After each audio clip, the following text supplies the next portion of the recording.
महाराष्ट्रातील एका छोट्याशा गावात देशमुख कुटुंब राहत होतं. गावात त्यांचा मान होता, पण तो पैशामुळे नव्हे तर त्यांच्या एकोप्यामुळे होता.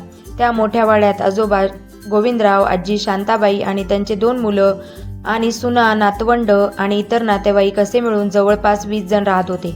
घरात रोज गजबज असायची. सकाळी कोंबड्यांच्या आवरण्याबरोबर दिवस सुरू व्हायचा.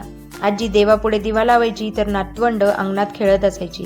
घरात कधी हशा तर कधी गोंधळ, पण एकटेपणा कधीच नव्हता. गोविंदराव नेहमी म्हणायचे, घर मोठं असण्यापेक्षा मन मोठं असलं पाहिजे. विटांनी घर बांधलं जातं, पण प्रेमाने कुटुंब. सगळं छान चाललं होतं, पण प्रत्येक सुखी कुटुंबाची एक परीक्षा असते. एके वर्षी दुष्काळ पडला. शेतातील पिकं जळून गेली. उत्पन्न जवळजवळ बंद झालं. घराचा खर्च कसा भागायचा हा मोठा प्रश्न उभा राहिला.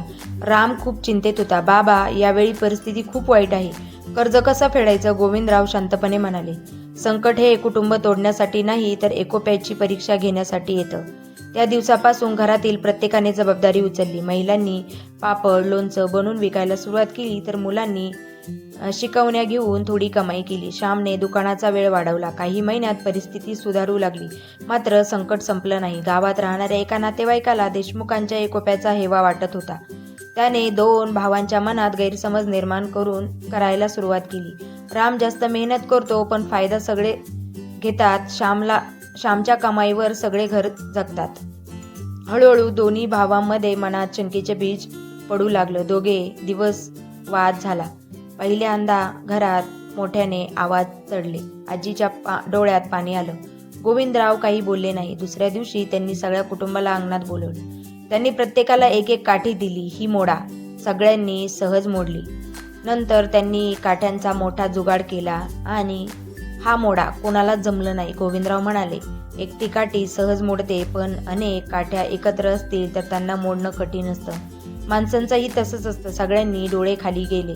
राम आणि श्याम एकमेकांच्या गळ्यात पडून रडू लागले. त्या दिवसानंतर घरात पुन्हा पूर्वीसारखं झालं. वर्ष सरत गेली. नातू रोहन इंजिनियर झाला, दुसरा नातू डॉक्टर झाला आणि मुलगी शिक्षिका झाली. गावात सगळे त्यांचं कौतुक करत होते. एकदा शहरातून आलेल्या मित्राने रोहनला विचारलं, तू एवढा मोठा झालास, अजूनही एकत्र कुटुंबात राहतोस? रोहन हसला. हो, कारण मला माझ्या यशामागे उभ्या असलेल्या प्रत्येक माणसाची किंमत माहिती आहे. काही वर्षांनी गोविंदराव वृद्ध झाले. चालणं कठीण झालं, पण त्यांच्या चेहऱ्यावर समाधान होतं. एका रात्री त्यांनी सगळ्या कुटुंबाला जवळ बोलावलं. माझ्याकडे तुम्हाला देण्यासाठी सोने चांदी नाही, पण एक गोष्ट देतो. कितीही मोठे झालात तरी एकमेकांची साथ सोडू नका. सगळ्यांच्या डोळ्यात अश्रू आले. काही दिवसांनी गोविंदरावांचं निधन झालं. संपूर्ण गाव त्यांच्या अंत्ययात्रेत सहभागी झालं. त्या दिवशी प्रत्येकाच्या मनात एकच विचार होता की गोविंदराव गेले, पण त्यांनी दिलेल्या एकोप्याचा वारसा कायम जिवंत राहिला. आज अनेक वर्षांनंतरही देशमुख कुटुंब एकत्र आहे. सण, उत्सव, संकट आणि आनंद सगळे एकत्र अनुभवतात. कारण त्यांना माहिती आहे की एकत्र कुटुंब काय असतं.